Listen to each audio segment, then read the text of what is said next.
You probably wanted to see this next part. This was a gas stovetop, and it was an electric oven. And so it's plugged in there, and here's the gas line. Normally they give you one long enough where you can kind of tweak it out at an angle and then squeeze through there and turn the valve off. See that gate valve? See how it's facing straight up? That means your gas is okay.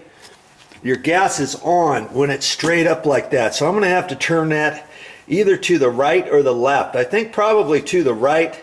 It's just got to go sideways, and then there's that's how you shut it off. So when you see a valve handle sideways, then you know most times that the gas is off.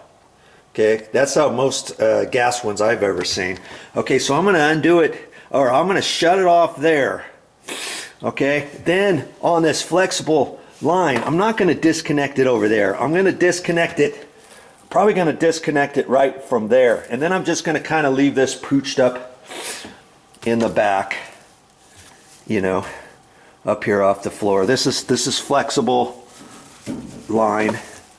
Okay, and that I believe is what I'm going to do with that. I'm looking at the fitting there up against the wall.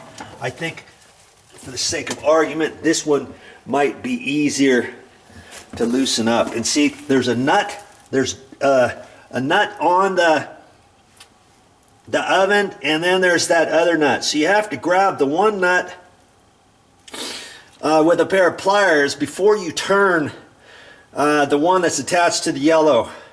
Righty tighty, lefty loosey, remember? And that's how I'm going to take that off. Just be careful as you go. You can do it.